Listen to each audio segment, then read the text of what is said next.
Baik, selamat pagi. Assalamualaikum warahmatullahi wabarakatuh. Salam sehat, salam sejahtera untuk kita semuanya. Hari ini kita akan kuliah online ya. Tapi insya Allah minggu depan sudah mulai offline lagi. Seharusnya hari ini luring, tapi saya agak kurang sehat benar. Jadi khawatir ada apa-apa, jadi kita online dulu. Nah, kita akan masuk ke interpolasi spasial hari ini. PDF sudah saya bagikan ya di grup itu menggunakan PDF-nya Pak Irfan Milano dan Pak Denis Wardi. Nah, silakan dibaca dengan detail. Saya tidak akan membacakan PDF tersebut, tapi poin-poin penting yang dalam PDF akan saya lebih terangkan lebih detail di kuliah ini.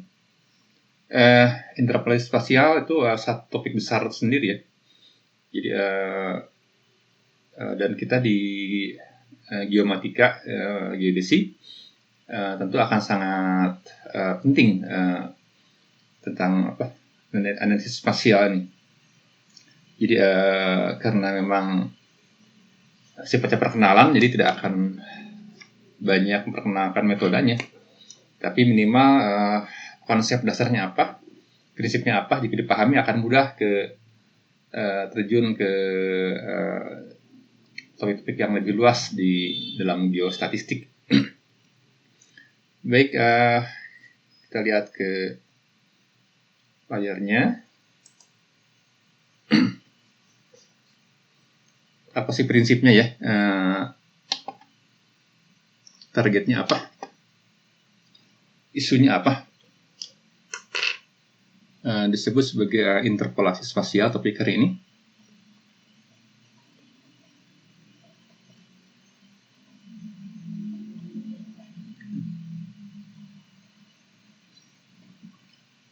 Tolong yang belum absen ya di fix.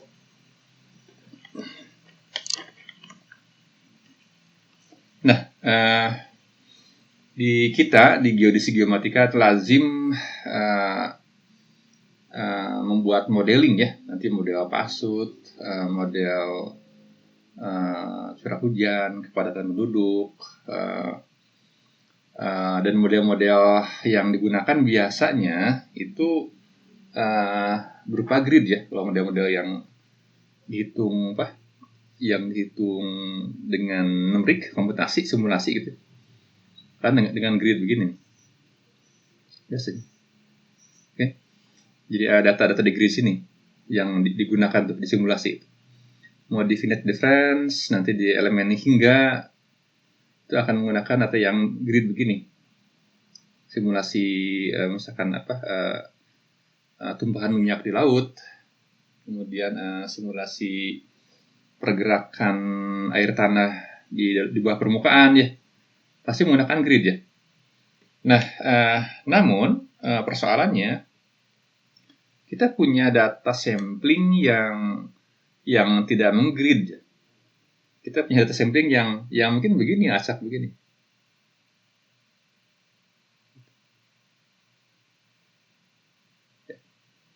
Barangkali begini katanya. Jadi si titik data yang ada, entah ini tentang misalkan kita mau mengontrol tentang fluktuasi air permukaan di bawah ya, dari sumur-sumur bor misalkan, atau misalkan pergerakan kontaminasi di sebuah daerah, kemudian kita akan kontrol di sekian titik water table, air tanah, pengaruh dari pergerakan polutan di bawah tanah gitu ya, penyebarnya bagaimana nih ke bawahnya gitu. Nah, yang jadi masalah kan dia tidak di grid ini, sementara dalam numerical method kita akan menggunakan grid gitu. Nah, jadi datanya di titik yang hitam ini sampelnya, tapi yang kita ingin inputkan ke komputer yang di sini, di titik ini. Sini. Oke. Nah, ini yang diinputkan, yang mau akan disimulasikan gitu. misalkan tak satu pun data yang titik kontrol ini yang ngeplot di sini misalkan gitu. Nah, jadi intinya kita ingin mengestimasi di antara saya gambar lagi lah biar kelihatan. Ini misalkan sama lah ya. Ini tentang sumur, tentang apa gitu ya. Nah, kita ingin mengetahui nilai di sini. Nah, misalkan ini ada titik grid ini ya, yang di sini. Kita tentu akan mencari yang ini semua akan kita cari nih ya, semua titik di titik grid akan dicari berdasarkan titik kontrol yang kita punya ya, data sampling yang kita punya. Nah, ini persoalannya itu, mengestimasi ini berdasarkan data yang ada gitu. Jadi nanti one by one, satu persatu kita akan cek berdasarkan data yang ada. Nah, itu yang prinsip dari yang namanya variabel regional ya. Ini ya namanya variabel regional. Disebut REV begitu ya. Jadi regionalized variable, jadi variable yang diregionalkan lah, variable regional ya gitu. Karena ini titik ini semua terkait dengan titik koordinat ya dalam sebuah area regional nih, dalam region ini gitu. Jadi region yang mana ya dalam yang tercakup jumlah luasan data ini. Gitu. Jadi regional itu yang dicari itu. Di regional ini. Oke. Mungkin di sebuah basin, sebuah cekungan misalkan bisa begitu. Baik, nah berapa metode untuk menentukan nilai ini kan jelas ya. Ini akan terkait jarak nih. Kita mau menentukan nilai sesuatu di sini. Misalkan ada sebuah peristiwa gempa ya, gempa bumi ya misalkan. Kemudian akan terukur di titik yang ini hitam nih. Jadi semua seismometer milik BMKG misalkan dipasang di titik ini.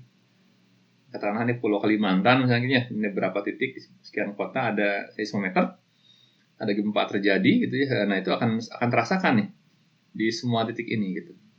Kita mau memodelkan gempa itu, mungkin apa penjalaran gempa atau tsunami atau apa gitu. Nah, masalahnya yang titik gridnya nggak ada kan ya, data di sini nggak ada seismometer nih. Nah, ini bagaimana mengestimasi nilai dari magnitudo gempa di titik ini gitu ya. Oke. Nah, mengestimasi nilai di titik cross ini, titik grid ini, menggunakan semua data yang ada di sini. Nah, sekarang bayangkan ya, tentu nilai di sini, di titik grid ini akan lebih terkait dengan titik yang di sini nih. Alih-alih dengan yang paling jauh gitu. Ya mungkin ada pengaruhnya, tapi akan membiaskan nih yang jauh ini gitu. Oke? Jadi akan dikontrol oleh yang titik-titik terdekat gitu. Makanya itu ada istilah nanti kriteria tetangga terdekat misalkan ya. Kriteria tetangga terdekat. Oke? Atau the nearest neighbor criterion.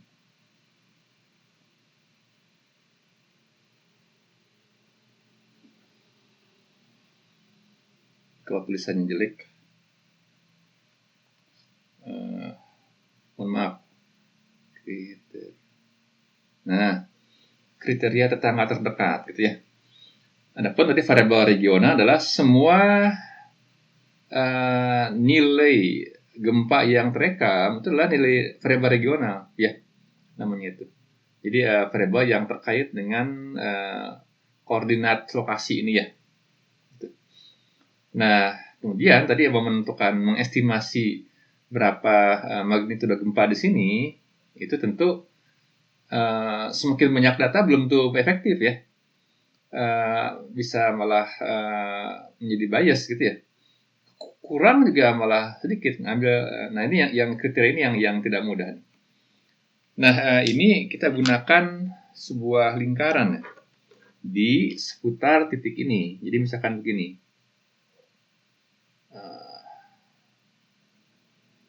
Semoga ini melingkar dengan baik. Baik. Jadi ada radiusnya kan ya? Ini ada radiusnya. Kalau lingkarannya di dalam, tentu tidak akan keambil ya, datanya nggak ada di sini. Semakin dekat sini, semakin besar ya tercakup semua titik kontrolnya ya, informasinya banyak. Tapi tadi kurang juga jelek, lebih juga mengganggu ya. Komputasi yang besar juga itu akan cenderung ada errornya ya, galat perambatannya banyak. Baik, nah dengan demikian dari sini kita paham ya bahwa untuk mengestimasi nilai variabel regional di sini ini terkait dengan titik-titik data ini, tetapi juga ada jaraknya ya. Ingat di KG2 ya bahwa jarak juga itu ada terkait bobot ya. Semakin besar, semakin pendek jaraknya, berarti besar bobotnya ya. Semakin jauh jaraknya, semakin kecil di bobotnya itu gitu ya. Jadi pengaruh titik yang ini dan yang ini beda nih. Ini, yang ini dan yang ini beda pengaruhnya itu terhadap titik ini. Bobot titik yang di dalam lebih besar dibandingkan yang di luar. Mungkin yang dalam pun juga beda-beda ininya pengaruhnya ya, tergantung jarak gitu ya. Itu dalam menentukan bobot. Baik, nah banyak metode yang dilakukan di geodesi ya. Misalkan untuk menentukan titik ini kita gunakan triangulasi gitu ya contohnya. Triangulasi misalkan ini dikurung nih oleh garis ini. Oke. Setiap titik dihubungkan dengan segitiga. Oke. Gitu. Triangulasi kita jagoan dalam bikin jaring ikat. Jadi bukan hanya untuk positioning ya, untuk magnitudo gempa, untuk curah hujan, kepadatan penduduk bisa. Nah ini contoh triangulasi ya. Kita mengenal triangulasi misalkan Delaunay gitu. Misalkan itu triangulasi Delaunay di antaranya. Nah, kita tidak akan ngebahas triangulasi, banyak metode-metode yang lain ya. Misalkan ada juga dengan namanya trend surface analysis misalkan kan. Itu seperti kemarin di interpolasi ya, ada yang sifatnya interpolasi global gitu ya.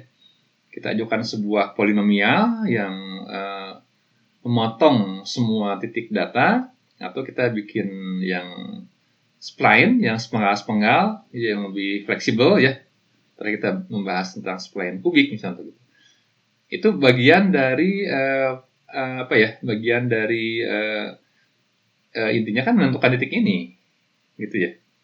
Nah, kalau misalnya trend surface analysis atau misalkan dengan spline kubik, jadi spline kubik yang kita bicarakan kemarin kan satu dimensi ya.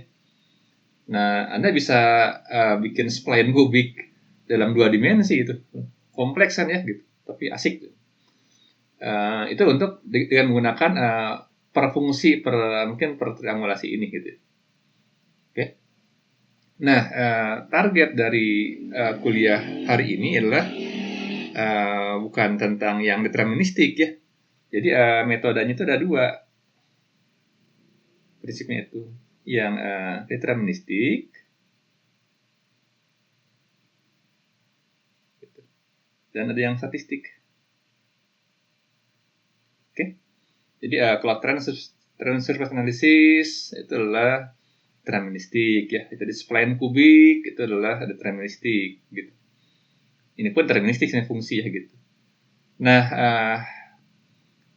ada pendekatan yang statistik ya, yang random ya. Itu ini dikenal sebagai geostatistik. Gitu ya. Ini secara spesifik ini sinonim dari namanya kriging. Oke. Dari nama orang Craig. Krieg atau apa bahasa menyebutnya saya kurang tahu nih. Dan kriging dari nama seorang peneliti di Afrika Selatan. Nah, ya kita akan ngebahas yang ini, yang geostatistik ini. Gitu. Nah, tentu ini kriging ini populer di geologi ya mestinya ya, karena orang-orang geologi biasanya itu menentukan data buah permukaan ya, misalkan dengan data seismik kita akan ditembak dari atas, kemudian kita petakan permukaan lapisan di bawah permukaan ya, sebuah lapisan kontur permukaan di bawah tanah begitu. Sebentar nih, habis baterai.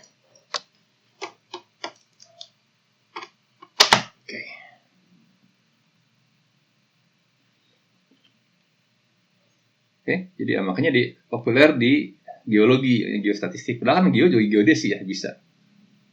Jadi ini bisa digunakan oleh kalian untuk misalkan tugas akhir, tesis. Menarik karena ada banyak metode kriging. Nah, jadi ini sinonim dari kriging ya. Jadi beda ya deterministik dengan geostatistik. Nah, dalam persoalan kriging kita akan mengenal misalkan istilah data yang isotropis, anisotropis itu ya. Seperti ini nih, sirkular begini. Jadi kalau misalkan orientasi datanya itu merata begini, ya, itu mungkin akan sirkular si pendekatannya itu. Jadi kalau misalkan ada sebuah orientasi tertentu, data itu ada arah, dia akan cenderung eliptik.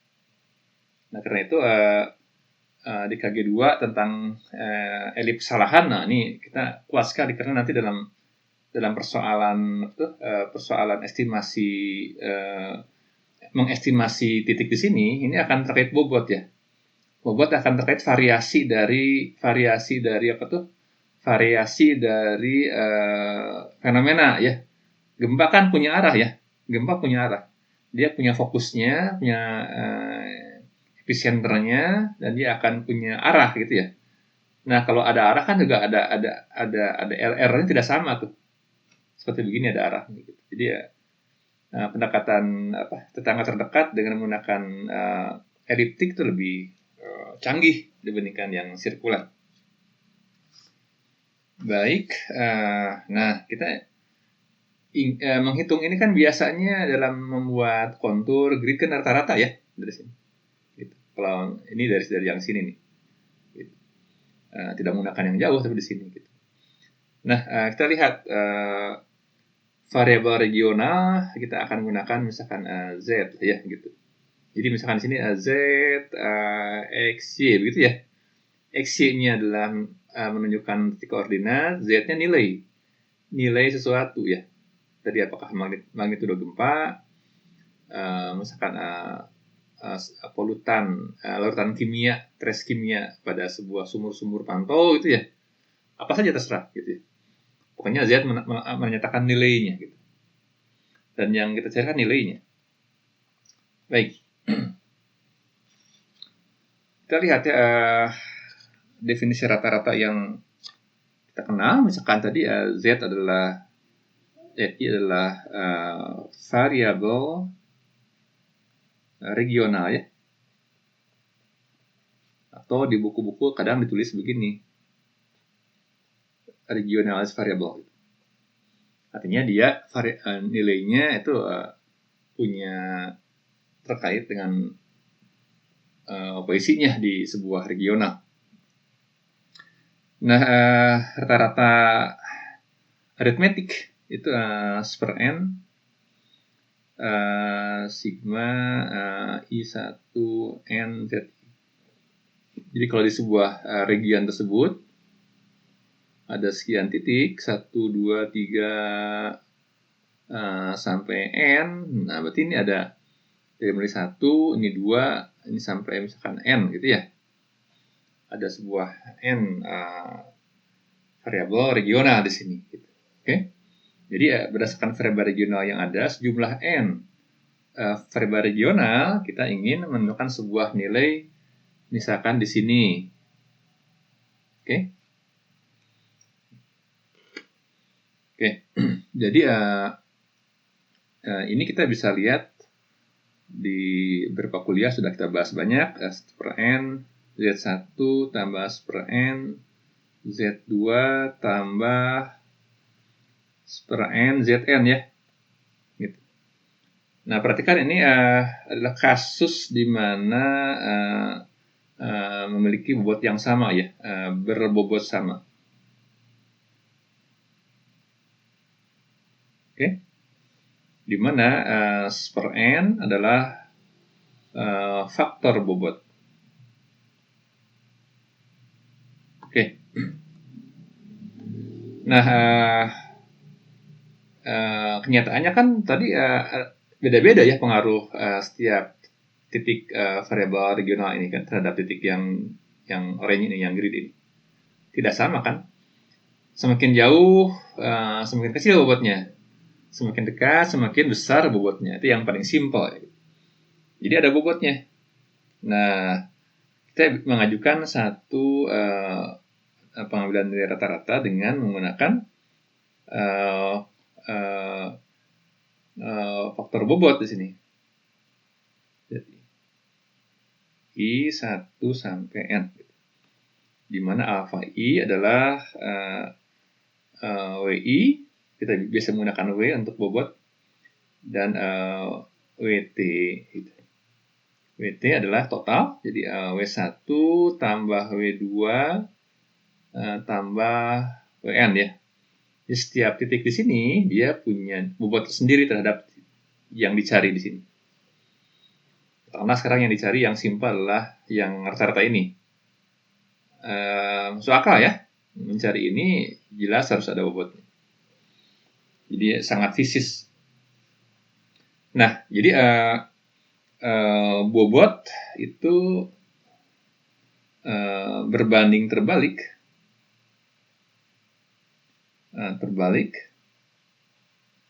dengan jarak. Oke? Bobot berbanding terbalik dengan jarak. Jadi kalau misalkan jaraknya besar, tadi bobotnya kecil, jaraknya kecil, bobotnya besar. Jadi WI adalah berbanding lurus dengan seperjarak. D adalah jarak ya. Distance.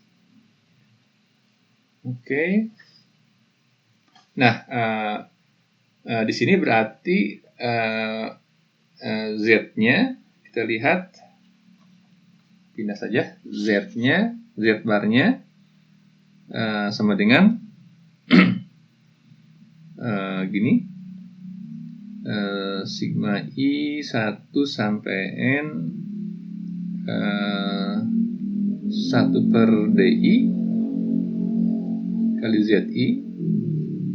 Sini sigma I 1 sampai N 1 per DI. Ini kan bobot tadi, bergantung dengan jarak ya. Oke. Berbanding terbalik dengan jarak. Atau sama dengan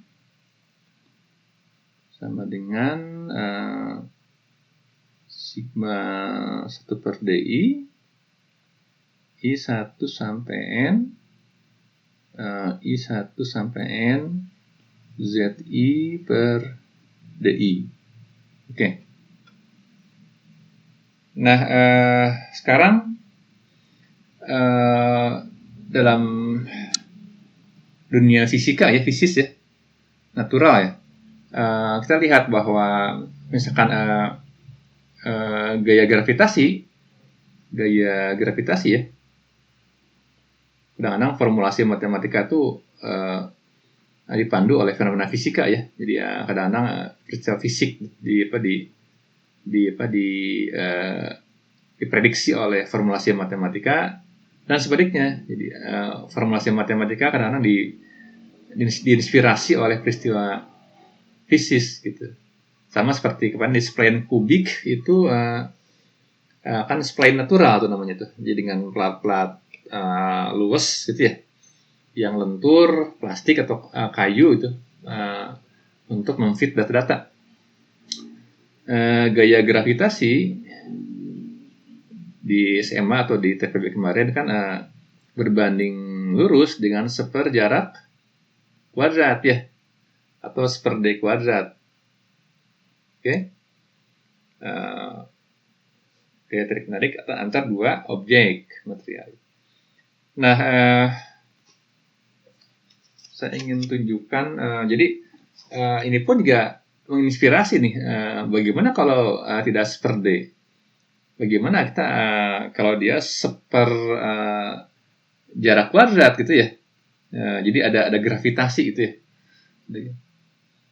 Z kita bisa menggunakan 1 per DI kuadrat gitu ya. I1 N ZI per DI kuadrat. Oke.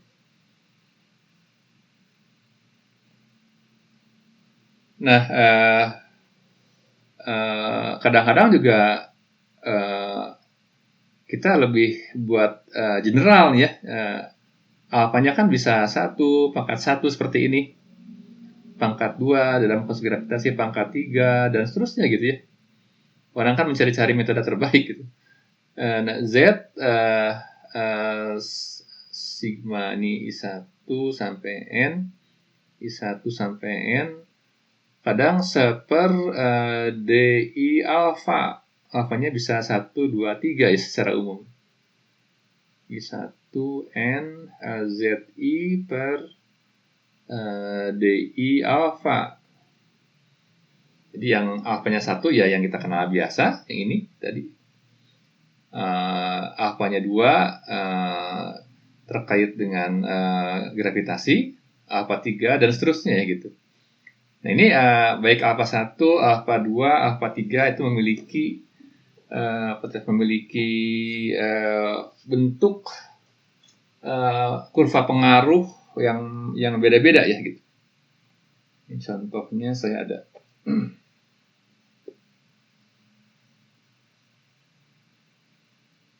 Nah ini, saya nggak sempat gambar ya. Oke. Ini bobot. Oke. Ini adalah jarak, distance.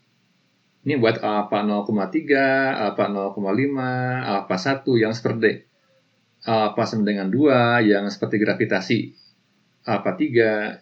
Ini ada lengkungannya nih. Tergantung kebutuhannya ya. Kita secara fisis di lapangan dan case-nya apa tidak tentang gempa, magnitudo gempa, tentang permukaan air, apapun ya. Itu kita harus punya hipotesis yang kita uji gitu ya. Itu kalau mau disertasi ya, ada hipotesis yang kita uji bahwa bobotnya itu tendensinya naturalnya adalah lebih cepat turun begini, misalkan turun gitu yang alpha 3 nih. Cepat turun gitu. Besar yang berarti yang di jarak terdekat sangat besar, tapi jarak-jarak yang lebih jauh akan cepat menurun dia. Gitu ya. Atau yang ini yang alpha 0,3 nih. Besar tapi kemudian lambat berubahnya ya. Di yang tetangganya itu tergantung intuisi kalian ya dalam melihat persoalan gitu. Penting sekali itu. Gitu. Mau memilih yang mana modelnya itu. Jadi selain kita mengontrol error juga kita harus tahu fisisnya gitu. Jadi ini apa fenomenanya dan bagaimana respon misalkan air itu kontaminasi air ya, kontaminasi air tanah dari sebuah polutan di puncak bukit. Ada tumpukan sampah yang merembes ke bawah, si polutannya kemudian mengkontaminasi permukaan air di situ. Nah itu apakah sumur-sumur di bawahnya ini lebih cepat terpengaruh nggak gitu? Nah itu kan feeling ya gitu. Harus tahu struktur geologi, harus tahu pergerakan airnya agar memilih formula yang tepat alfanya. Oke? Oke, ini buku dari Spatial Modeling Principle in Earth Science.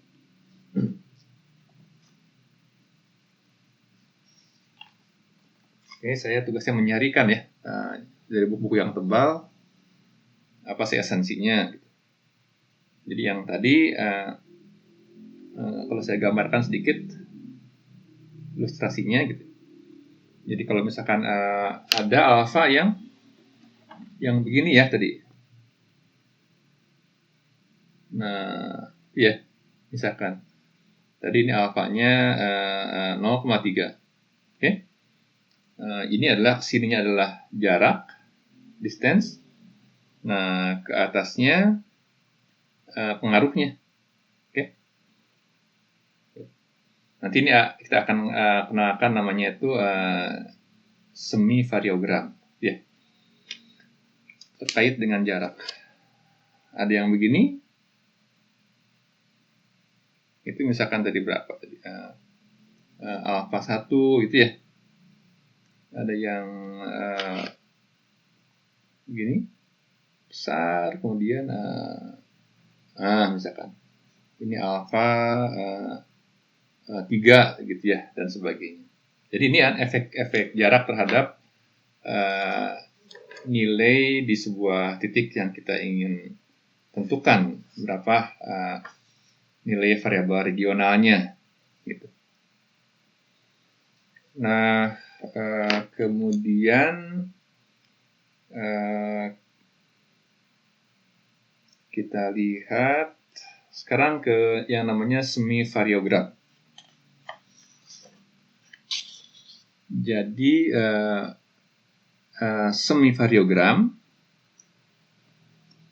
semi variogram kadang ditulis sebagai SF sebagai ukuran kebergantungan regional.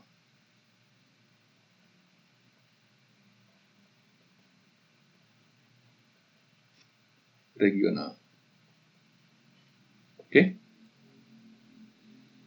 Nah, apa sih definisinya semi variogram itu? Jadi semua grafik ini terkait dengan semi variogram SF ini, dan ini terkait dengan kebergantungan jarak ya. Ini penggagasnya adalah namanya Materon. Tahu orang mana nih? Tahun 65. Oke. Nah, definisinya adalah begini. Ini menggunakan gamma. Fungsi dari D ya, jarak ya. Ini 1/2 ND. Kemudian ZI variabel regional min ZI plus D kuadrat. I-nya adalah 1 sampai N lah. ND atau N sama aja ya. Oke, apa ini maksudnya? Jadi ini bergantung kepada jarak ya. Perhatikan ya, tadi ada distribusi begini.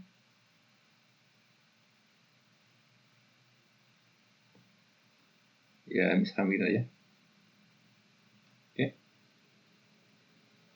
Artinya tadi nilai gempa di 1 adalah ini misalkan Z1, di sini ada Z2, ada Z3 ya, misalkan ya, Z4. Ini nilai-nilai variabel ya. Gitu. titik 1, titik 2, 3, 4, 5, 6, 7, 8, 9, 10 gitu. Oke. Nah, dihitung satu persatu nih. Misalkan jarak yang sama nih. Ini jaraknya sama nggak nih? Katakanlah yang sama ini,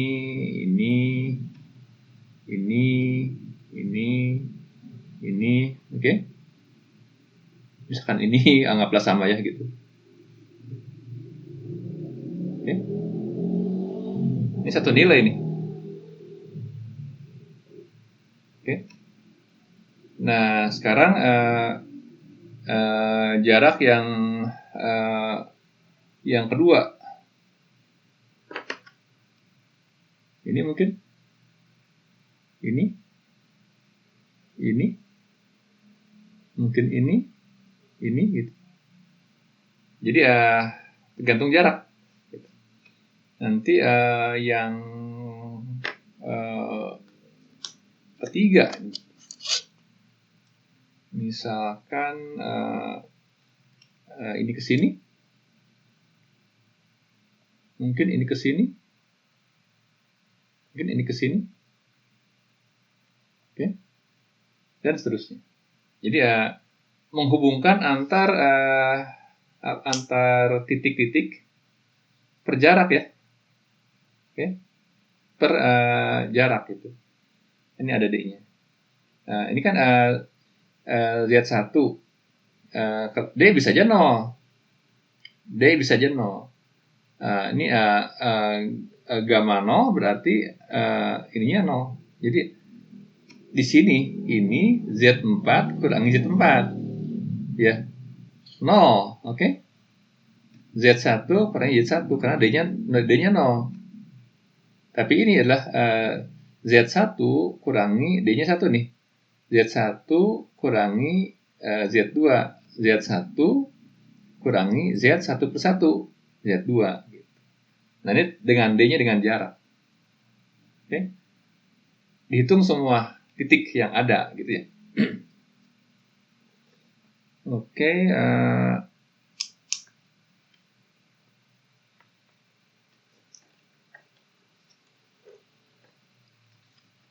harus saya cek dulu.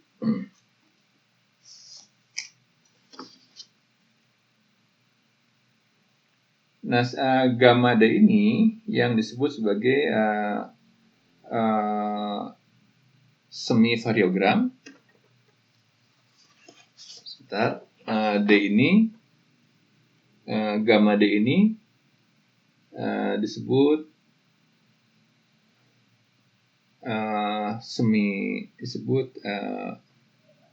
semi-variogram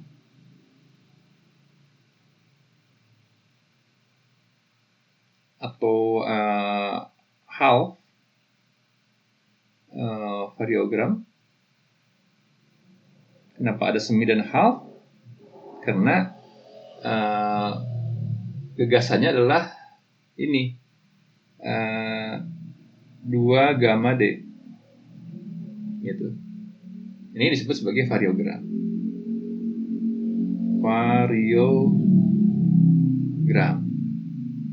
Gitu. Jadi kalau misalkan gamma D aja, ini setengahnya itu semi variogram. Gitu. Nah, jadi kalau misalkan dalam menghitung gamma D semi variogram, prinsipnya kalau misalkan nanti sudah regular ininya titik gridnya, oke, sudah regular begini, kan tadi mengestimasi titik regular ya, ini ya berarti jarak sama nih, ini jarak sama nih, oke, ini jarak sama nih, oke. Kemudian jarak yang kedua,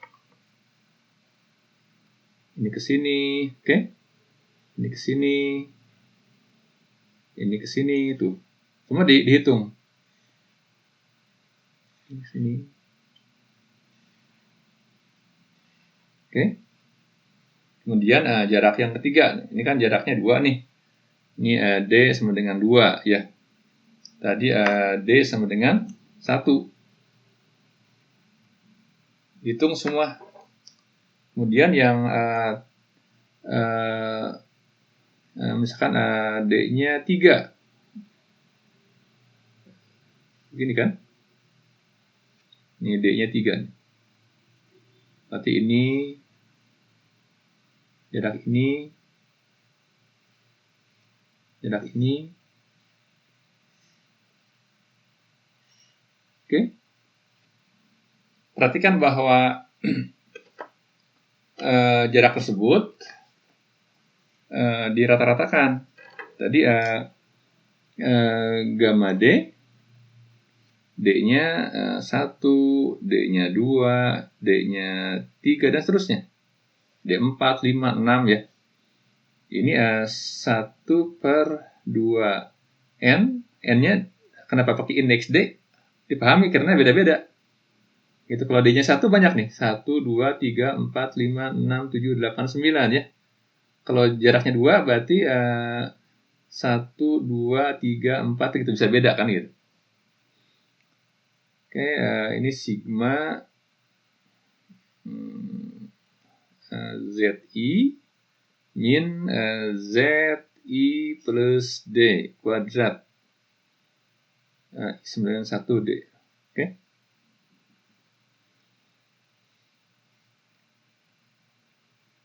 Nah, jadi ini jarak kuadrat ya. Oke, jarak kuadrat. Jarak kuadrat. Ingat kalau yang namanya jarak kuadrat, kita pikiran kita akan langsung ke variansi. Betul? Karena kan nilai di sebuah titik dikurangi dengan rataannya, kuadratkan, dibagi banyak titik. Nah, kan variansi. Kalau ada kuadrat variansi, pasti disebutnya kayak kuadrat ya, gitu, karena variansi. Oke, nah kita bisa mengembangkan ini sebenarnya menjadi lebih teknis nantinya. Misalnya ini ND ZI dikurangi Z rata-rata dikurangi ZI plus D dikurangi Z rata-rata kuadrat. Ini akan terkait isu tadi apa tentang homogenitas, isotropis, anisotropis, ya, sirkular atau eliptik. Nah, sekarang kita fokus ke ini, ke semi-variogram. Ini adalah SF. Oke. Semi-variogram. Ini variogram, ini semi-variogram. Variogram tadi apa? 2 gamma D ini variogram. Ini semi-variogram. Nah, jadi si ini dihitung ya. Kita akan memplot sebuah data kira-kira begini. Ini adalah tentang jarak sana, distance. Ini semi variogram atau tadi gamma D. Oke. Nah, jadi dihitung masing-masing. Ini kan jarak nih. D1 nih, D1, oke? D1 pada D1 pada D2, 3, 4, 5, 6, 7, 8, 9, 10, 11, 12 misalkan. Nah, dihitung masing-masing berapa ini nilainya. Gamma 1, gamma 2, gamma 3, terus sampai gamma misalkan 10 begitu misalkan ya. Berapa nilainya ini? Ini berapa nih? Oke. Tapi menjumlahkan semua titik nih. Jadi menghitung semua titik yang ada. Nah, nanti kita akan plot. Semakin kecil jaraknya itu akan begini. Datanya itu. Nah, gitu. Akan begini trennya ini. Nah, kita harus punya imajinasi fisis. Jadi kalau misalkan semakin berdekatan, berarti kan pengaruhnya ada. Ya, pengaruhnya ada, berarti ya kira-kira ya titik ini karakternya dengan ini dekat nih, sama. Oke, titik ini dengan titik ini kan jauh ya karakter fisisnya barangkali. Tadi titik yang lebih dekat dan pusat gempa lebih gede magnitudenya dibanding yang jauh gitu misalkan. Tapi yang berdekatan ya mirip-mirip lah gitu ya. Jadi ini yang jauh mirip dengan ini, walaupun sama-sama kecil ya nilainya gitu. Dibanding kalau gempa dari sini arahnya ya, arah gelombangnya dari sini nih, arah gelombangnya gitu. Jadi ini kecil, tapi ini mirip ini dengan ini. Ini mirip, cuman memang nah semua yang semua nilai-nilai yang sejarah itu diselisihkan. Ini kurang ini kurang ini kurang ini gitu. Dan dikeluarkan masing-masing dan dijumlahkan. Gitu. Ini hasilnya, gambarannya. Akan begini polanya. Jadi yang titik-titik yang terdekat, yang berdekatan tentu akan kecil variasinya ya. Kecil variasinya karena dekat gitu. Tapi semakin berjauhan jaraknya, ini yang 2, yang 3 itu akan semakin membesar variansinya itu. Oke. Nah, hingga di sebuah kondisi dia akan flat. Akan konstan begini. Gitu. Nah, ini yang karakter dari grafik semi variansi ya gitu. Nah, kita akan melihat bahwa ini adalah ada yang flat di sini yang kecil, kemudian naik, kemudian dia cenderung konstan ternyata itu. Nah, konstannya ini akan terkait dengan ini. Oke. Nah, yang garis yang merah ini disebut sebagai variansi. Kan tadi saya bilang variansi ya gitu. Variansi regional. Oke. Variansi regional. Nah, sekarang dari data lapangan yang diukur semi variansinya, kita lihat nih ada sebaran yang ada tendensinya, oke? Nah, biasanya ini kan tendensi ada errornya ya, ada errornya. Kita akan regresi ya, akan regresi bukan interpolasi ya, karena ada error di sini. Namanya juga pengukuran. Okay. Nah, ini ada trennya. Kita fit. Nah, pentingnya regresi di situ. Kira-kira beginilah.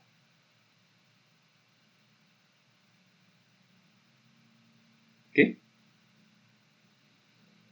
Kan ada flat di sini. Jadi akan menjadi konstan ya. Dan konstan ini akan mengikuti variabel regional satu area tadi. Ini tipikal dari grafik semi variansi. Gitu. Atau ini variansi populasi boleh nih, variansi regional atau variansi populasi.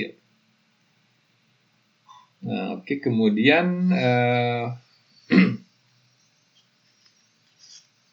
kita lihat, saya akan bikin penamaan dulu. Oke, saya gambar lebih besar yang ini. Ada istilah-istilah yang harus dipahami. Ini.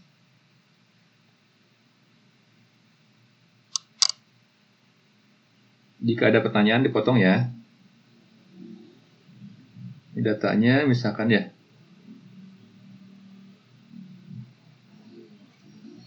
Nah, saya atur-atur lah biar ideal.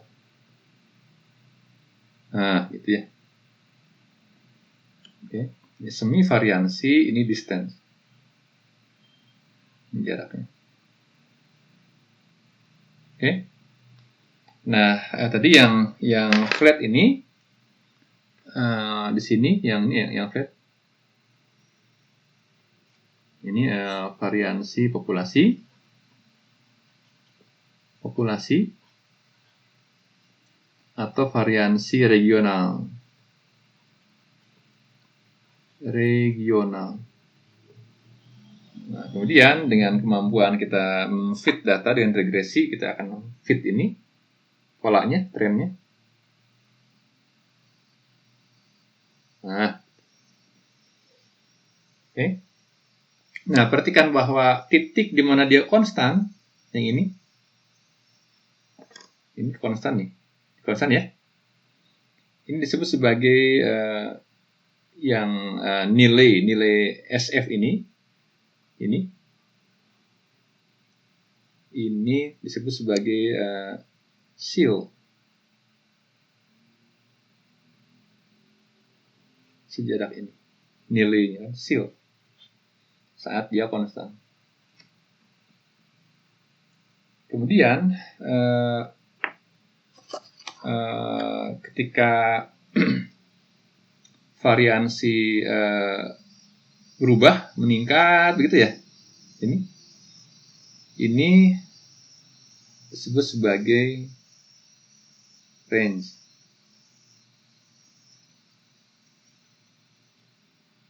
Oke.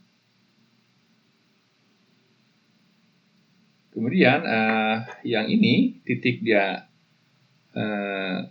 jadi prinsipnya dia prinsipnya 0 nih, nyambung ke sini ya, dia akan 0 ke bawah. Tapi kadang-kadang dia meloncat ngejam. Nah, di sini ini garis ini saat dia loncat itu disebut sebagai efek nugget. Jangan jadi lapar ya, efek nugget.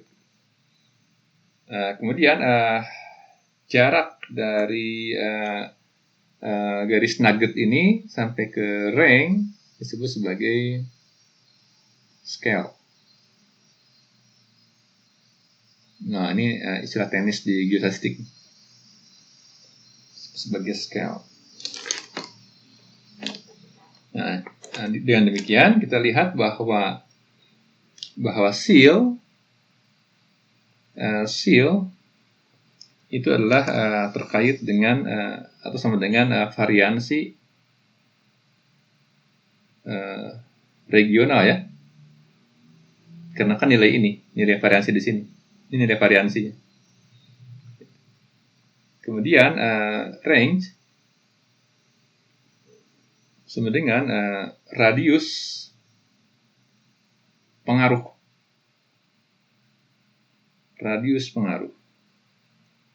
atau radius of influence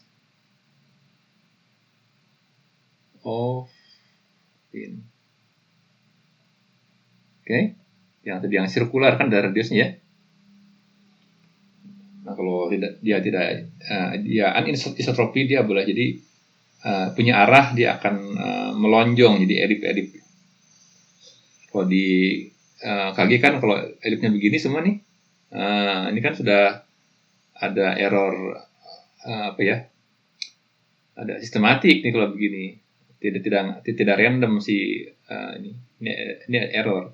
Kalau di sini jadi sebuah anisotropik, ini ada sebuah fenomena yang khusus gitu, makanya errornya pun juga hitungnya khusus.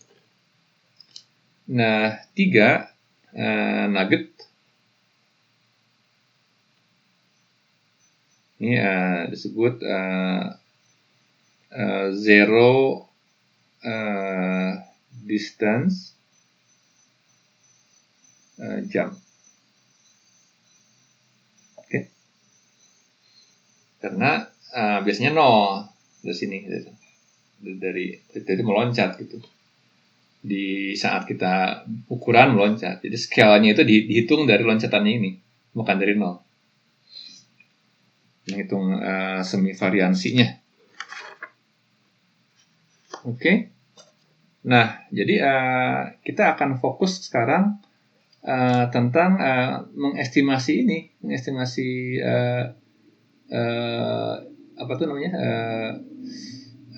kurva semi variansi. Oke. Nah, kita membagi dalam 2 dua area, range dan seal. Oke, ini seal, ini range. Jadi kalau seal, apakah kita harus bikin model ya? Coba bayangkan ya. Apakah kita harus bikin model yang langsung nge-fit semuanya nih? Buat sini ya. Oke. Kita paksakan sebuah kurva yang panjang begini, membentang sampai sini. Ideal, bagus gitu. Atau kita sebenarnya butuh cuma segini aja nih. Oke. Karena ini sudah konstan. Dan kalau konstan begini ya, titik-titik yang jauh juga jaraknya ya mungkin bobotnya kecil dan abaikan saja daripada dihitung semua ke komputer dan runningnya panjang gitu kan, dan memorinya besar, repot kan, jadi malah jadi tadi ada perambatan error gitu ya. Kita bijak mengambil yang ini aja gitu. Nah, tapi sekali lagi tergantung dari jenis sebaran data. Jadi ini sangat bergantung pada mata ya. Mata kalian nih, ini mau apa nih, mata dan otak ya, intuisinya gitu. Mau didekati dengan apa gitu. Baik, nah itu kita jadi mencari ragam dari semivariogram ini, model-modelnya dulu gitu, sebelum diolah lebih lanjut. Kita mau memutuskan menggunakan apa. Nah, misalkan di PDF yang dibagikan ya, itu ada sekian model untuk untuk SF. Misalkan model-model untuk semivariansi ya. Oke. Itu ada misalkan ada model linear. Oke. Model linear. Gamma D-nya, perhatikan ini adalah beta D. Oke, beta D. Atau semivariansinya alpha plus beta D. Oke. Ini kasus untuk pola sebaran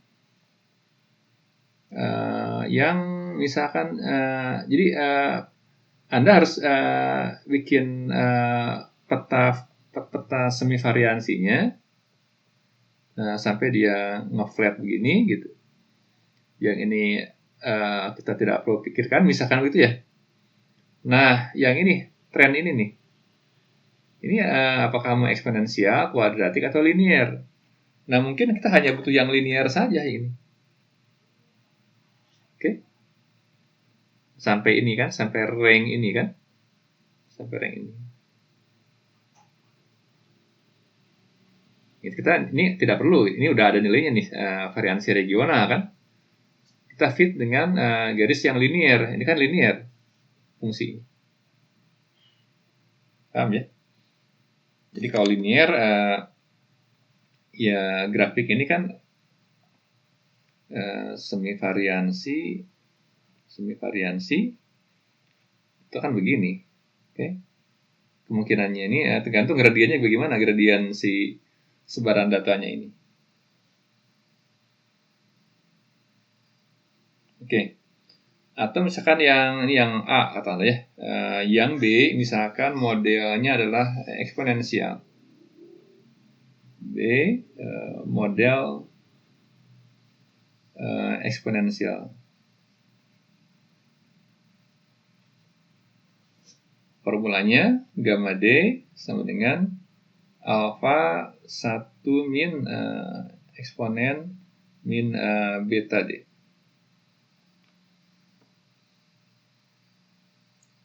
Ini gambarnya akan begini.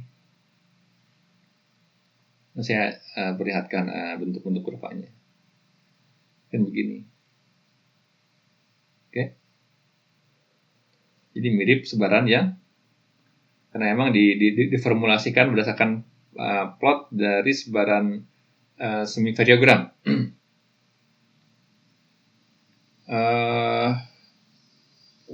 Ada misalkan model Gaussian.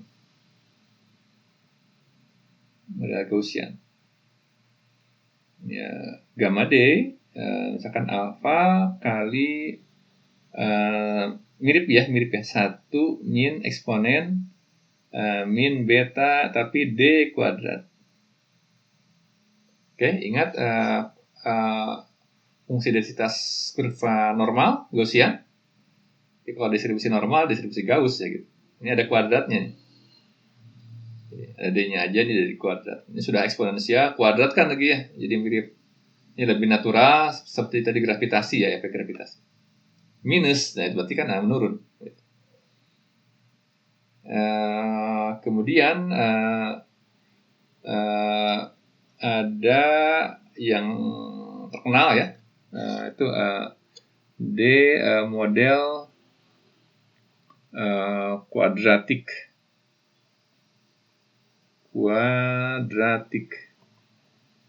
Ini semua tentang SF ya, tentang semivarians.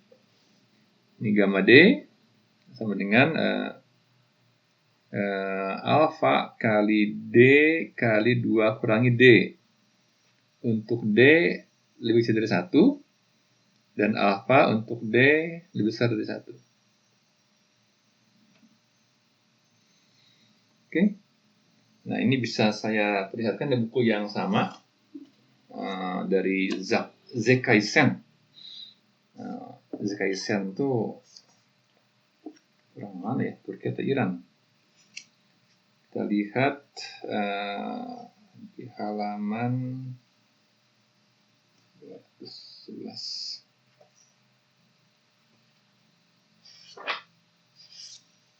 Nah, ini. Oke. Saya tunjukkan. Nah, ini. Model linear ya tadi ya. Ini semi variogram nih. Ini apa? Gamma D ini distance-nya, jaraknya D. 1, 2, 3, 4 ya. Dia akan lurus begini. Oke. Kemudian ini model linear katanya. Linear model. Nah, ini linear model. Kemudian ini ada model eksponensial. Ini semi variogramnya. Ini distance-nya, jarak. Perhatikan bahwa dia dari 0 ya. Dari 0 naik kalau sebarannya gini sampai dia ada di seal-nya nih. Ini seal nih. Ini seal-nya. Oke, ini seal-nya. Mungkin seal-nya beda-beda antara alpha 1, alpha 3, alpha 5 ya. Itu tergantung sebaran dari nilai semi variogramnya. Oke. Ini adalah model eksponensial. Kalau model Gaussian ini. Nah, ini adalah Gaussian. Oke. Alpha 1, alpha 3, alpha 5. Oke. Gaussian. Model kuadratik. Ini.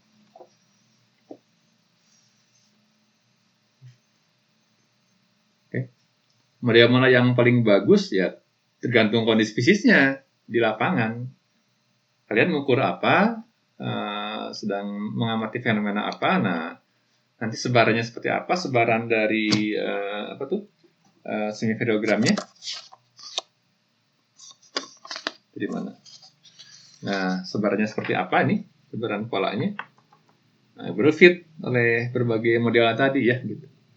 Jadi, tidak mengatakan model yang bagus adalah kuadratik. Belum tentu ya. Tergantung pola yang diamati di lapangan. Oke, satu lagi saya tunjukkan dari ini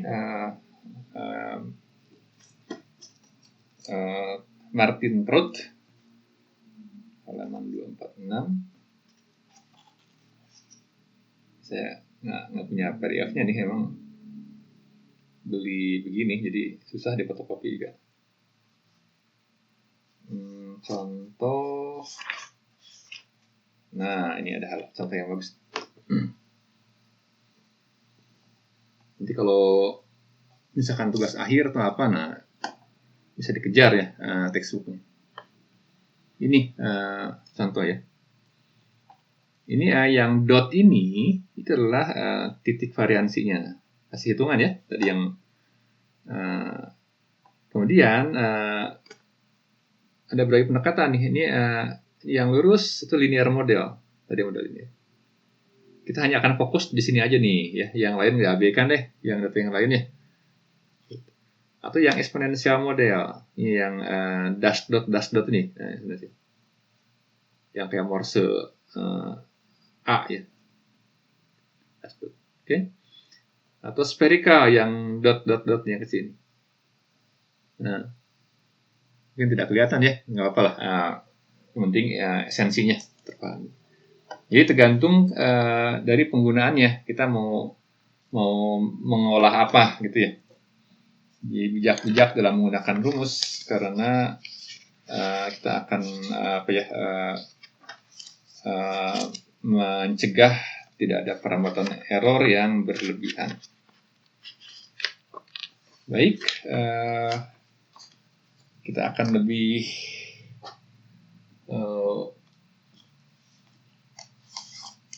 lihat situasi yang lebih realnya. Oke. Ini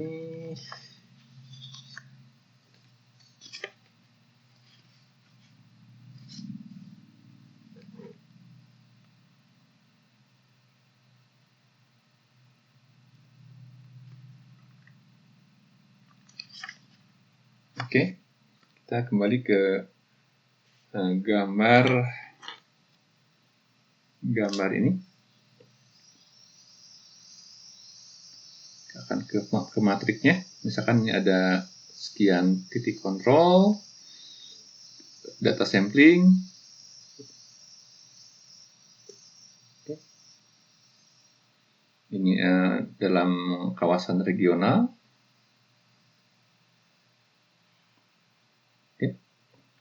Misalkan ini adalah skalanya, ini 0, ini 5 km, 10 km. Gede ya. Nah, kita ingin mengetahui sebuah titik di sini. Oke. Ingat tadi apa? ZI adalah ini. Variabel regional. Regionalized variable.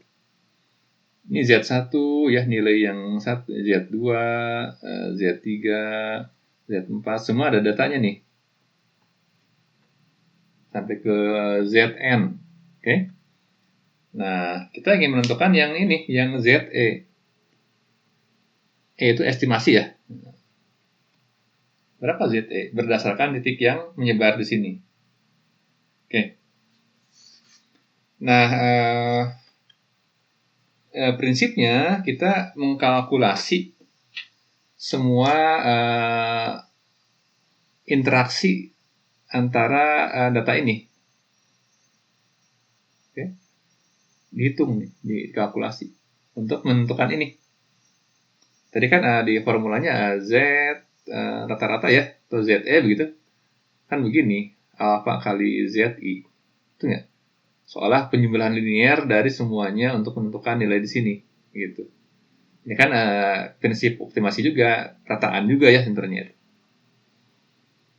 Nah, karena kita akan mengkalkulasi, akan mempertimbangkan ikatan atau korelasi ya antara data ini, korelasi antara ini sama ini, semua akan hitung tuh.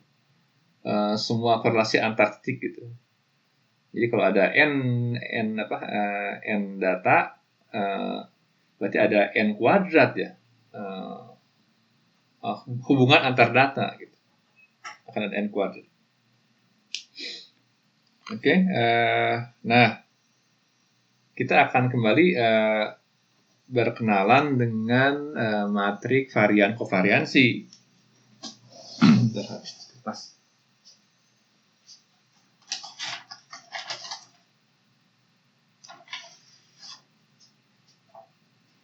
Matrik varian kovariansi.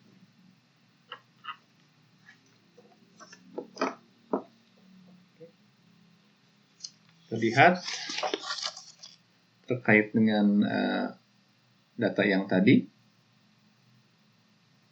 matrik variansi kovariansi. Nah, ini yang ada variansi dari Z1, kovariansi Z1 Z2, kovariansi Z1 Zn ya.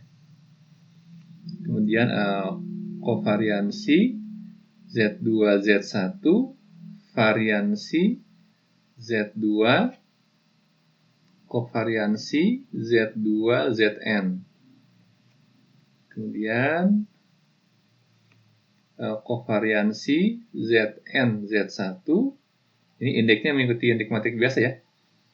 Kovariansi Zn Z2 dan kovariansi Zn variansi nih. Jadi kovariansi Zn sama dengan variansi ya. Ini sama dengan variansi Zn. Oke. Jadi yang elemen diagonal adalah variansi, elemen yang off diagonal adalah kovariansi ya. Dan simetri kan sama aja, pengaruh 1 ke 2 dengan 2 ke 1 sama aja.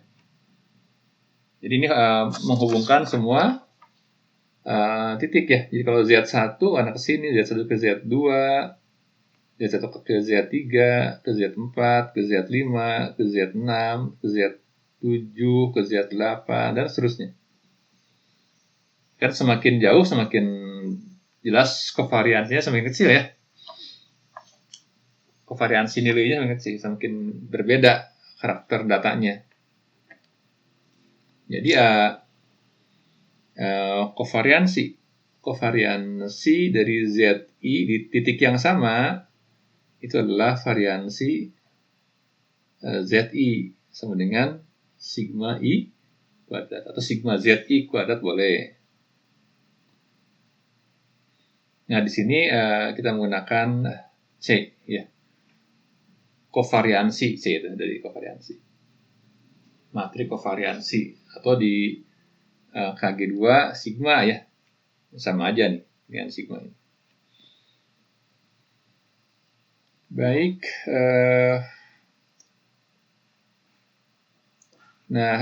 kovariansi ini jika di standarisasi, oke. Jadi kovariansi ZI atau ini sama dengan 1. Jadi kalau misalnya distribusinya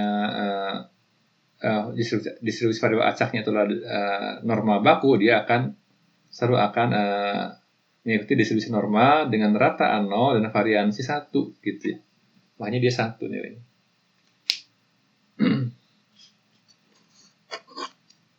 Ini yang 1 variansi. Jika distandarisasi. Oke, kemudian jika ada kovariansi, oke, maka kita akan bisa mengubah ke koefisien korelasi. Ya, kemarin di KG rho sigma x rho kovariansi antara X dan Y per variansi X siman baku X dan siman baku Y. Kan rho ya. Ini dari kovariansi jika dibagi dengan siman baku masing-masing menghasilkan rho matrik korelasi. Jadi kalau misalkan C adalah matrik kovariansi dengan elemen diagonalnya variansi, elemen off diagonal kovariansi, dan sekarang misalkan rho adalah matrik korelasi. Di sini rho adalah karena korelasi antar dirinya. Jadi kalau korelasi antar dirinya sendiri, korelasi antar variabel Z1 itu 1 ya, karena terhadap dirinya sendiri. Jadi titik 1 ini korelasinya ya 1 gitu. Jadi R di Z1 ya 1 gitu. Jadi ya makanya kalau di sini di elemen diagonalnya semua variansi, nah kalau dalam kita ubah ke bentuk matrik korelasi, ini jadi 1 semua nih. Nah, kita lihat bahwa di sini 1 korelasi antar dirinya sendiri, kemudian korelasi dari variabel regional 1 dan 2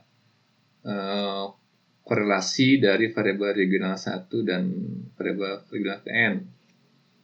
Ini korelasi antara variabel regional kedua dan 1. Ini nilainya 1 karena korelasi di regional variabel yang sama.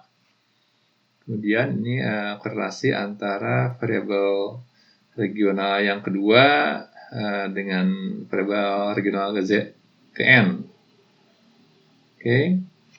Korelasi antara variabel regional N dengan yang 1, korelasi antara variabel regional N dengan variabel regional yang kedua, ini terhadap dirinya sendiri 1. Oke. Jadi matrik korelasi regional. Oke, untuk variabel regional RF. Nah, juga bisa dicari, bisa dibuat matrik jarak. Matrik jarak. Distance matrik D itu kita lihat, karena kita akan mengolah jarak 0 karena jaraknya 0 ya terhadap dirinya sendiri. Kemudian jarak Z1, Z2, kemudian jarak Z1, Zn, jarak antara titik 1 dan titik N, gitu ya. Ini tentang jarak nih, ini tentang korelasi. Nah, kemudian jarak antara Z2, Z1 simetrik, jarak terhadap di sini 0. Jarak terhadap Z2, Zn. Kemudian jarak terhadap Zn, Z1, jarak terhadap Zn, Z2, dan 0 terhadap dirinya sendiri. Oke. Nah, pokok persoalannya adalah tentang tadi mana? Nah, ini berapa ZE ya? Gitu.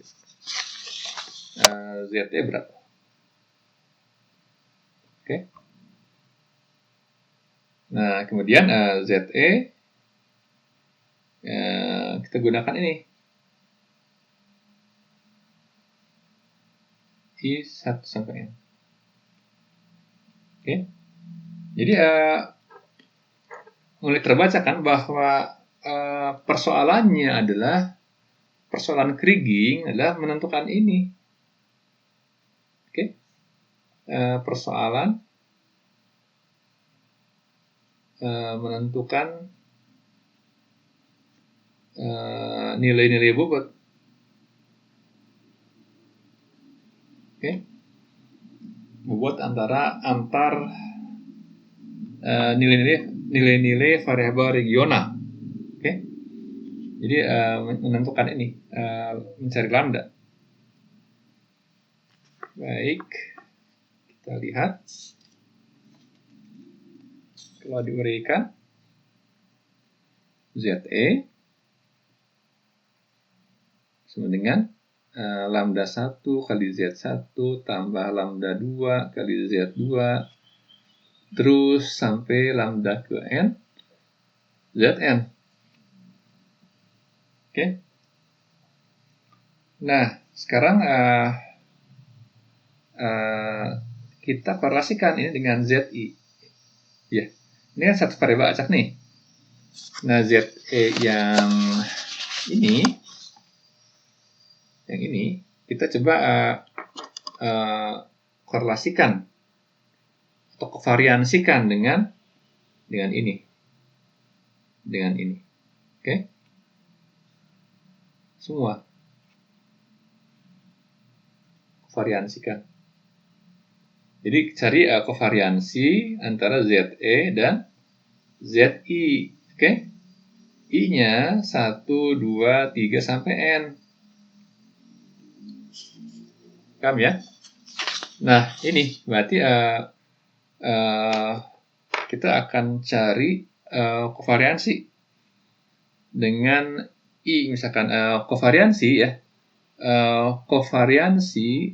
kovariansi ZE dengan ZI. Semua sama berarti. Lambda konstanta parameter nanti kovariansi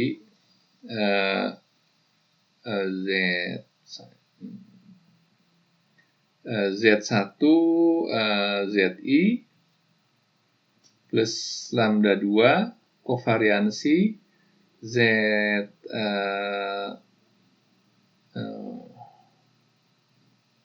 2ZI plus lambda N kovariansi dari ZN ZI. Paham ya caranya?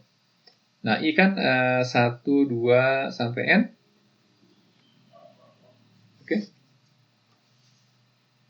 Nah, kita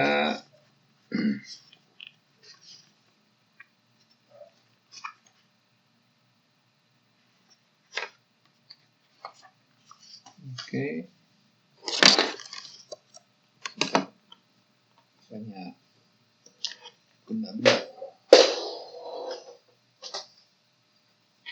Kita lihat. Coba diuraikan ini. Nah, kita bikin matrik kovariansi ZE dengan Z1 sama dengan lambda 1 kovariansi Z1 dengan Z1. Oke, semua kalikan Z1. Kovariansikan bukan kalikan. Tambah lambda 2 kovariansi Z1, Z2. Saya ubahnya urutannya sama aja. Kan tidak kovariansi tidak bolak-balik indeks tidak berpengaruh. Tambah lambda N kovariansi dari Z1 dan Zn. Oke. Sekarang yang kedua. Kovariansi ZE dengan titik kedua. Z2. Dengan lambda 1 kovariansi Z1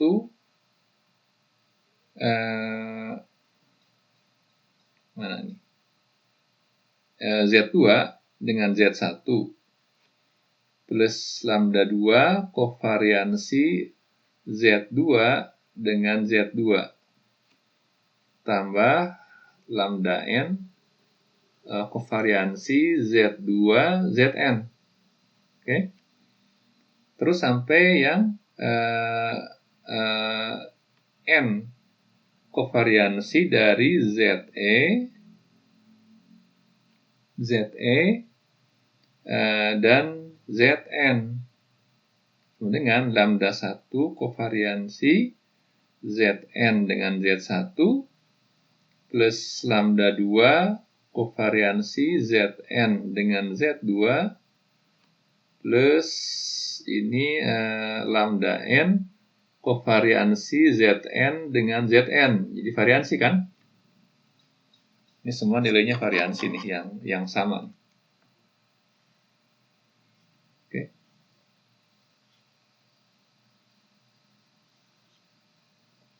Yang elemen diagonal. Nah, kita bisa buat matriks nih. Ini matriks menjadi ukurannya N kali 1. Kita akan buat perkalian matriks antara matriks N kali N dengan matriks N kali 1.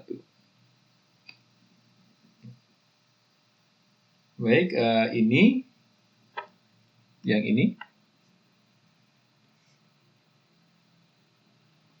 kita akan bentuk materi, karena ini apanya, lambdanya sama ya. Jadi sebuah vektor. Nah, jadi kita lihat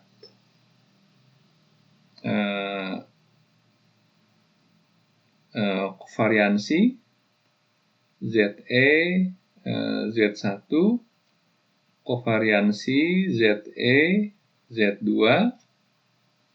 kovariansi ZE Zn. Oke.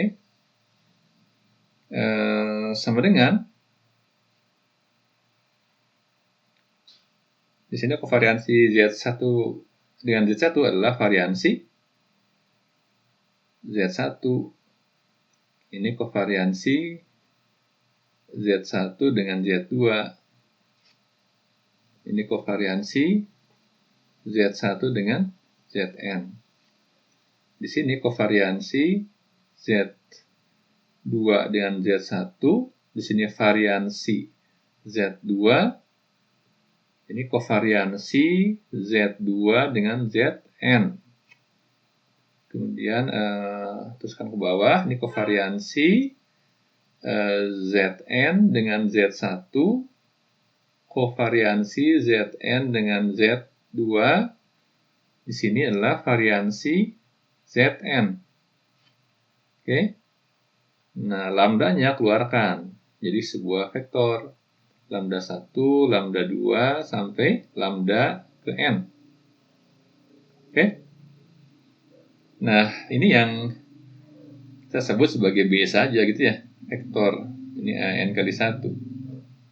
Ini biasanya disebut sebagai A, kalau di KG kita sebut sebagai C. N kali N kan ya. Ini sebagai parameter yang dicari, biasanya X, ini AX dan B, kita sebut sebagai lambda, tapi vektor. Gitu. Nah, jadi kita lihat bahwa B sama dengan C kali lambda. Nah, kita kan udah mahir di sini ya. Berapa lambda sama dengan C inverse kali B. Tentu C-nya dicek determinannya. Kalau determinannya tidak 0, berarti dia non singular, berarti dia punya inverse. Jadi kembali ke sana lagi. Kembali ke mana? Ke persoalan yang biasa ya. Gitu. Nah, sampai di sini, kok belum kelihatan ya di mana ininya dimasukkan kan ya, belum kelihatan. Nah, sekarang kalau ada kovariansi, jika ada kovariansi antara ZI dengan ZJ, ini terkait dengan korelasi antara ZI dengan ZJ. Jadi pada prinsipnya semua bisa diubah ke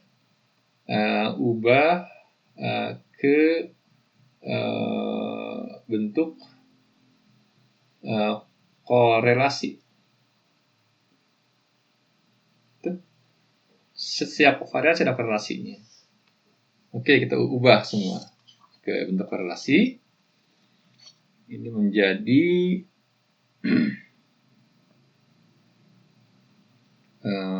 rho ZE Z1, rho ZE Z2, rho ZE Zn. Oke. Nah, sama dengan ubah yang C-nya menjadi matriks rho, Tentu tadi 1 ya.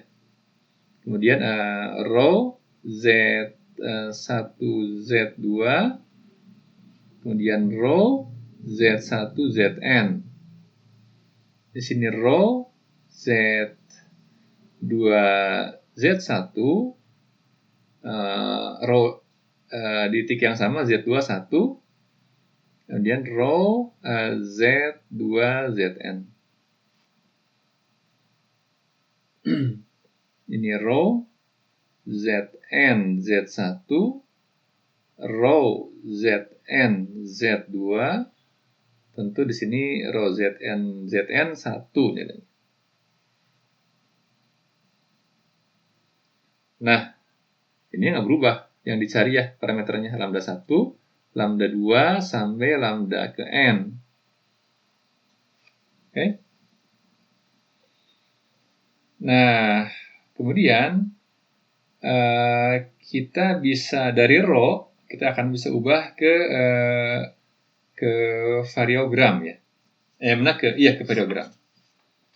Bentar, ini ada formulanya.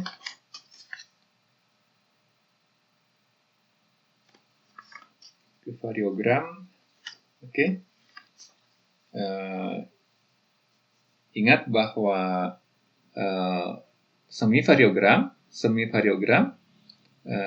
terkait jarak, ini semua terkait jarak. 1/2 ND sigma I1 sampai ND, N-nya berbeda-beda tergantung jaraknya. ZI min ZI plus D kuadrat, gitu ya. Nah, kemudian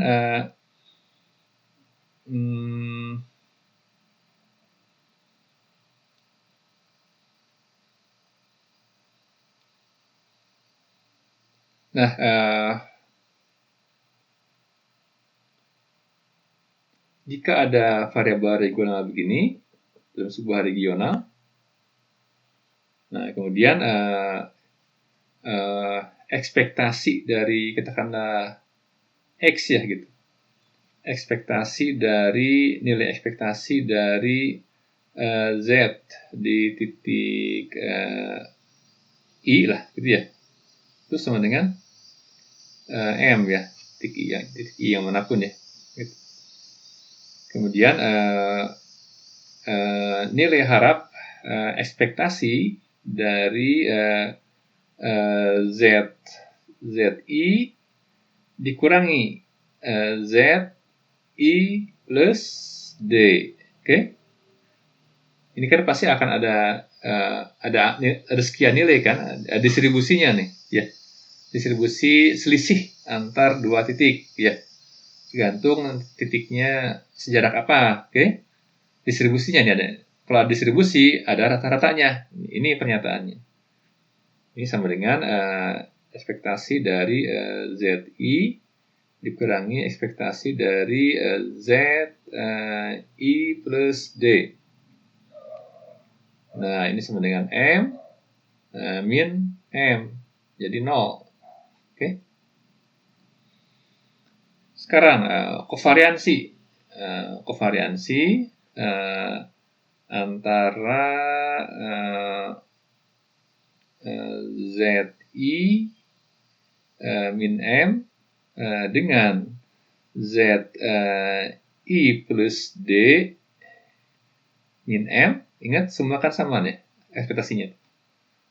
Sama dengan ini adalah kovariansi sejarak D. Ya, sepanjang jaraknya sama, kovariansi sejarak D. Sekarang kalau kovariansi ZI min rataannya terhadap variansi I D-nya 0 plus 0 min M, ini sebenarnya kovariansi 0, sejarak 0. Ini berarti kovariansi di dalam dirinya sendiri adalah variansi. Oke. Itu pertama ya. Ini ada yang disebut dengan second order stationarity. Nah, ini nanti saya akan bahas nanti di bagian time series ya. Apa artinya? Ini harus konstan nih, ini ya. Konstan. Setelah dibuang trennya, nah ambil yang residunya harus konstan. Itu arti stasionaritas orde 2. Nah, secara umum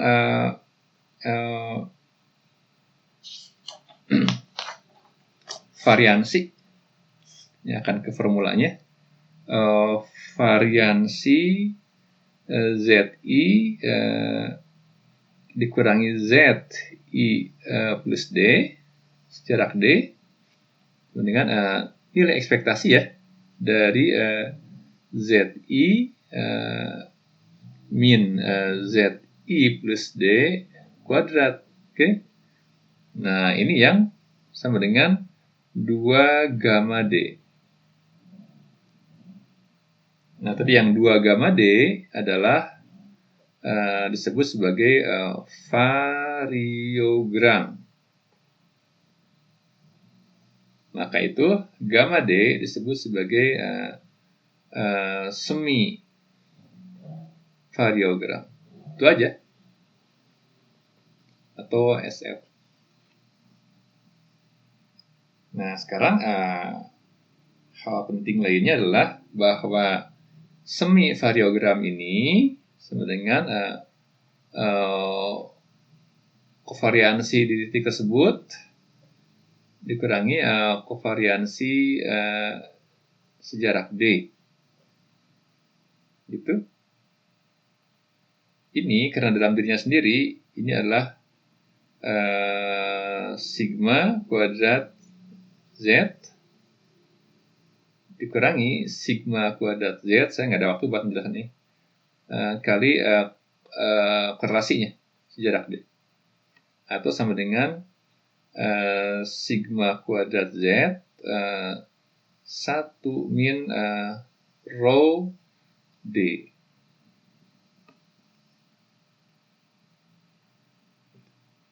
Nah, nanti untuk kasus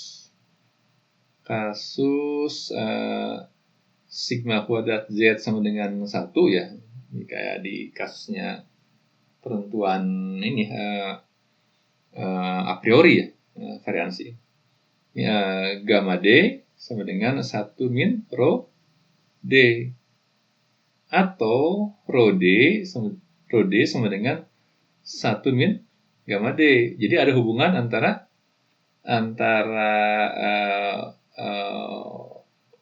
kovariansi, semivariansi dengan rho. Oke. Nah, tadi saya udah mengarah ke sana. Matrik ini sudah dalam bentuk matrik korelasi. Korelasi. Oke. Ini juga sama, korelasi. Nah, berarti ini sudah selangkah lagi ke kovariansi karena ada hubungan antara rho dan semivariansi. Tadi semivariansi ada model-modelnya. Oke? Baik, kita ubah matrik ini, bagian rho ini kita ubah ya. Satunya kita keluarkan.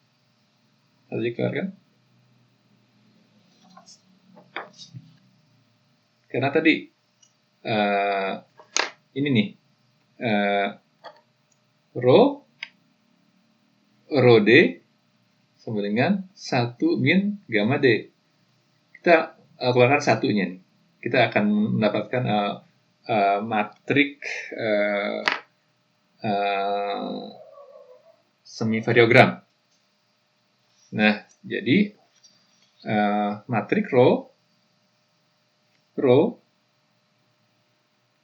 sama dengan, perhatikan, 1 0 0 0 1 0 ini 0 0 1. Oke. Tambah. Oke. Ini 0. Kan dikeluarkan satunya.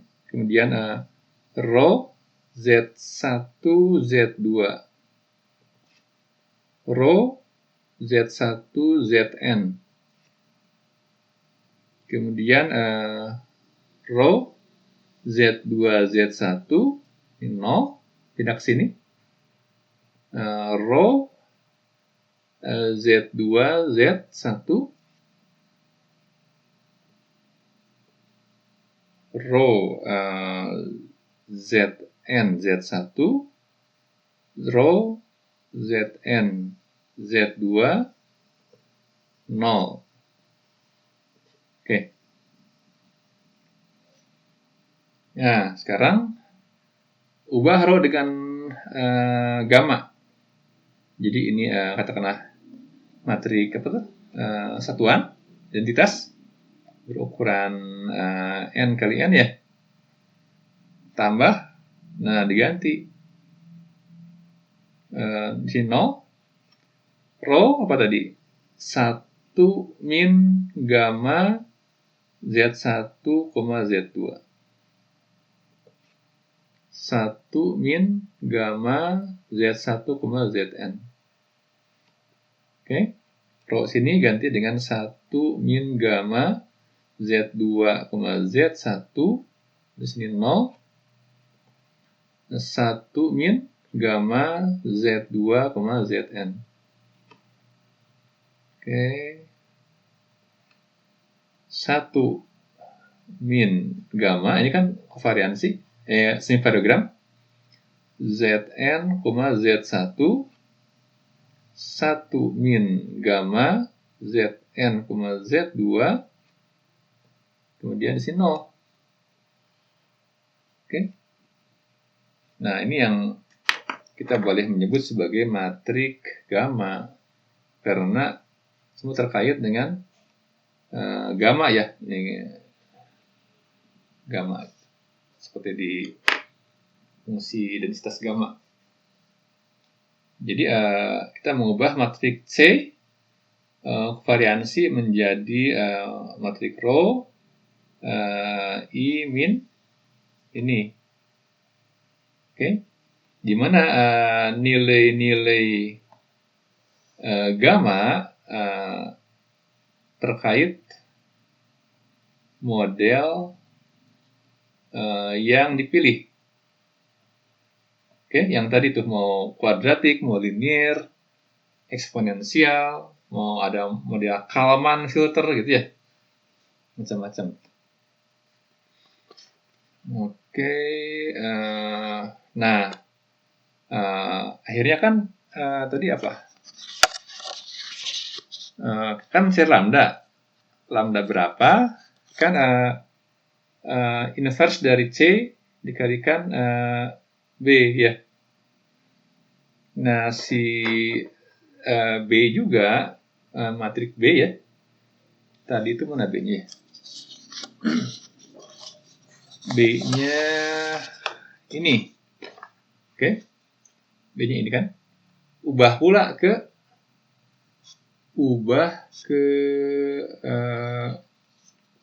B-nya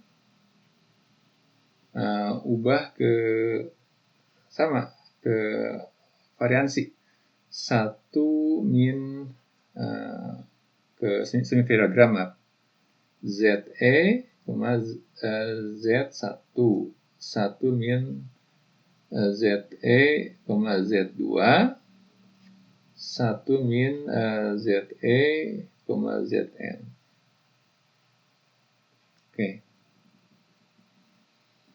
Nah, jadi dengan begini, dengan C inverse kali B, didapat berapa lambda 1, lambda 2, lambda ke N.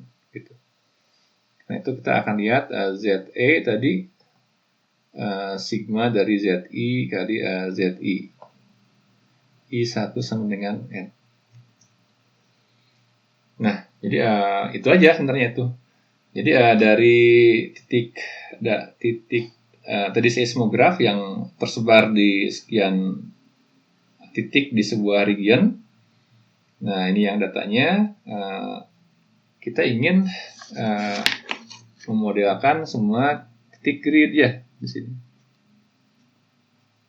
Jadi kita mengestimasi semua titik di sini.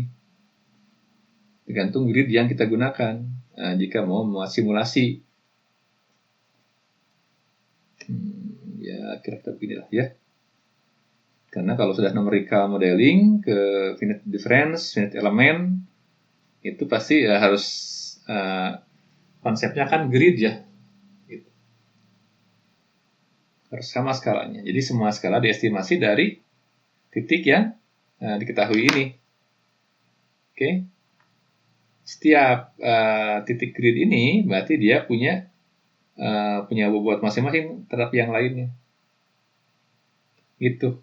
Ini baru namanya simple kriging. Kriging yang sederhana. Nanti ada ordinary kriging, ada macam-macam gitu ya. Tapi ini sebagai pembuka lah ya. Pembuka wawasan bahwa kita akan bisa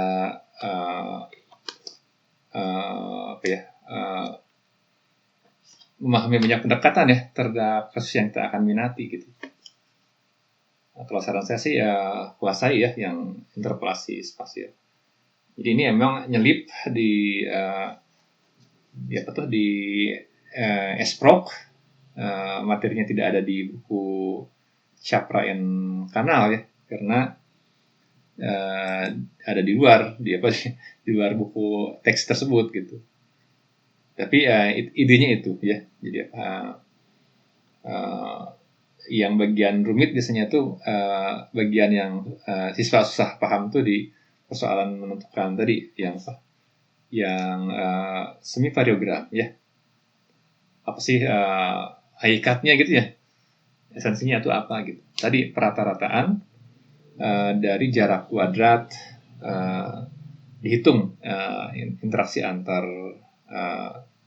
variabel regionalnya gitu untuk menentukan bobot ya. Tentu menghitung di titik ini, menghitung titik di sini itu menggunakan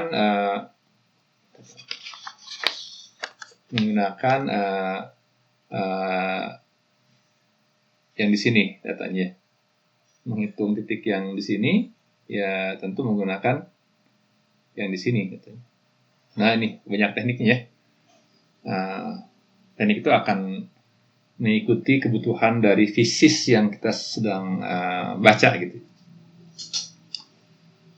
Baik, apakah ada pertanyaan sampai sejauh itu?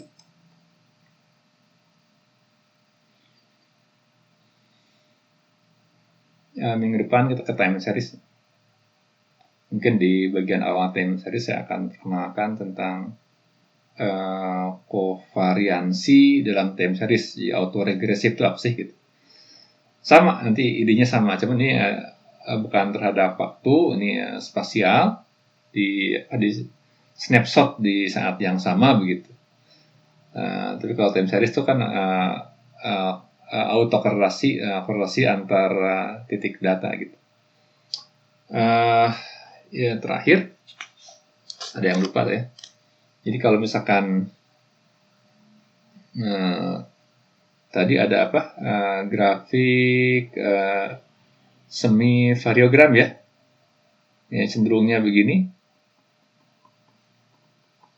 Gitu. Nah, kalau korelasi kan turun ke bawah. Kalau semi variogram akan cenderung begini. Ini gamma D. Nah, kalau korelasi sebaliknya kan begini. Jadi, oke. Kan tadi rumusnya pun juga ini. Oke. Korelasi satu min jadi apa kebalikannya ya antara korelasi dan semi variogram gitu. Beda grafik. Baik, demikian tinggal 2 menit lagi. Semoga ada manfaatnya. Uh, Pelajari baik-baik, ini bisa menjadi modal buat tugas akhir. Tadi modal SF semi videogramnya banyak, jadi kuasai fenomenanya, kuasai teknik pendekatannya, kemudian mau baca apa ya. Tapi intinya mengestimasi nilai-nilai di tempat-tempat yang kita tidak ketahui. Karena kebanyakan data itu kan tidak teratur. Jadi tidak misalkan seperti Polkadot ya gitu, semua isotropis sama, semua homogen isotropis, nggak begitu. Di lapangan ya menyebar di mana-mana kan gitu. Tapi kita akan mensimulasikan dalam format grid yang teratur. Baik, jika tidak ada pertanyaan, terima kasih atas perhatiannya. Semoga ada manfaatnya.